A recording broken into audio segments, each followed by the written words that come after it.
लोग कहते थे उस रास्ते पर रात में कोई नहीं रुकता। जो भी रुका वह फिर कभी सुबह तक लौट कर नहीं आया। खासकर रात 8 बजे के बाद उस जगह पर कदम रखना मौत को बुलाने जैसा था। इसी चेतावनी के बावजूद 4 दोस्त कमलेश, सोनू, राकेश और ओमकार दिल्ली जाने के लिए कार से निकल पड़े थे। शाम ढल चुकी थी। पहाड़ों की ढलानों पर धुंध छा रही थी। अचानक सुनसान जंगल के बीचों बीच उनकी कार बंद हो गई। कोशिश बहुत की, पर इंजन जैसे किसी अदृश्य जकड़ में जकड़ा हुआ था। सबने सोचा चलो थोड़ी दूर चलकर कोई मैकेनिक को ढूंढ लेते हैं। तभी झुरमुट से एक रूपवती युवती प्रकट हुई। उसका चेहरा असाधारण रूप से शांत और आंखें बेहद गहरी थी। मुस्कुराकर बोली, लगता है आप लोग फंस गए हैं। रात यहीं काट लीजिए, सुबह मैकेनिक मिल जाएगा, गाड़ी बनते ही निकल जाना। चारों उसके रूप और व्यवहार से मोहित हो उठे। वह उन्हें जंगल के भीतर एक राजमहल नुमा भवन तक ले गई। ऊंची मेहराबे, चमकते झूमर, सजी हुई दीवारें, भीतर घुसते ही ठंडी सी खुशबू नसों में उतर गई। कमलेश ने पूछा, यहाँ और कौन रहता है? वह मुस्कुराई, मैं अकेली रहती हूँ। रात के भोजन में उसने बड़े बड़े टुकड़ों वाला चिकन, मटन और मछली परोसा। आकार कुछ अजीब थे, पर भूख और थकान ने सवाल दबा दिए। सबने खा लिया और एक ही कमरे में सो गए थे। तभी बाहर से अजीब सी आवाजें आ रही थी। लग रहे थे कि दरवाजा के पास ही कोई रो रहा है। सुबह युवती ने उठते ही कहा, चलो उठते जाइए, गाड़ी ठीक करवा लो, अगर नहीं बनी तो शाम को वापस आ जाना। दोस्तों ने एक मैकेनिक ढूंढ लिया, लेकिन मरम्मत लंबी खींच गई।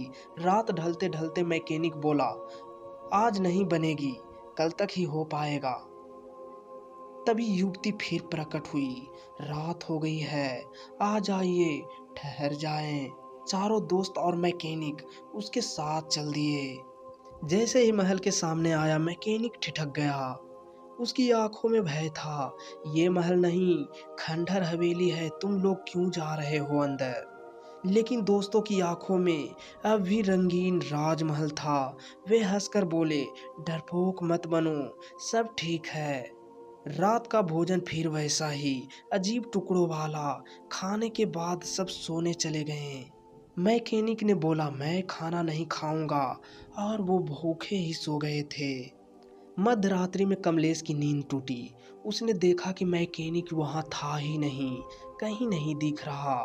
सब चुपके से युवती के कमरे की ओर बढ़े। गलियारे में हड्डियों की चरचर जैसी आवाजें गूंज रही थी।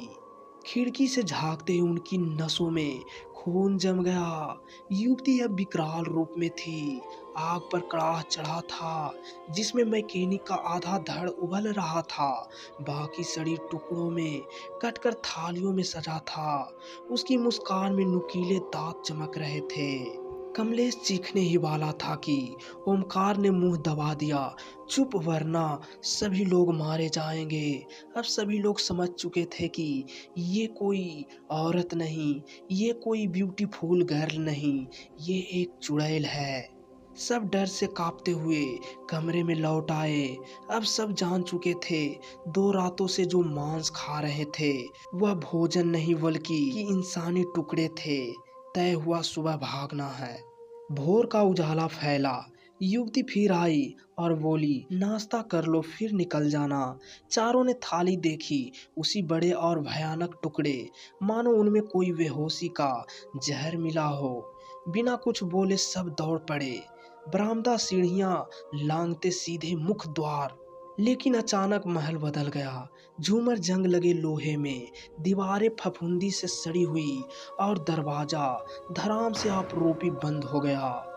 फिर पीछे से फुसफुसाहट गूंजी, जब आए हो तो जाते कहाँ हो? चारों जैसे ही भागते हुए दहलीज तक पहुंचे। अचानक ऐसा लगा मानो किसी अदृश्य रस्सी ने उन्हें एक साथ जकड़ लिया हो। अगले ही पल एक जबरदस्त झटका लगा। चारों धड़ाम से दरवाजे के पास घिसते चले गए। दरवाजा अपने आप चरमराकर खुला और उसी क्षण भीतर से निकली एक भयानक चिल्लाहट ने पूरा महल हिला दिया। दरवाजा उन चारों की चिल्लाहट के साथ बंद हो गया। फिर सन्नाटा। सुबह गांव वाले पहुंचे। सड़क पर कार खड़ी थी, सीटें खून से लथपथ, दरवाजों पर लंबे नाखून के निशान। लाशें कहीं नहीं थी, बस कार के शीशे पर उंगलियों से खींचा एक गीला पैटर्न जो धीरे धीरे भाप बनकर मिट गया। खंडहर हवेली के भीतर जाने की हिम्मत किसी में न थी। वहां कोई महल नहीं, बस टूटी छतें, झुकी दीवारें और सूखी पत्तियां।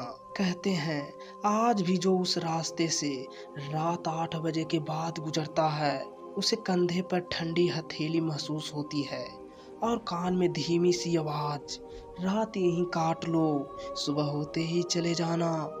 पर जो ठहर गया वह फिर कभी सुबह तक नहीं पहुंचता।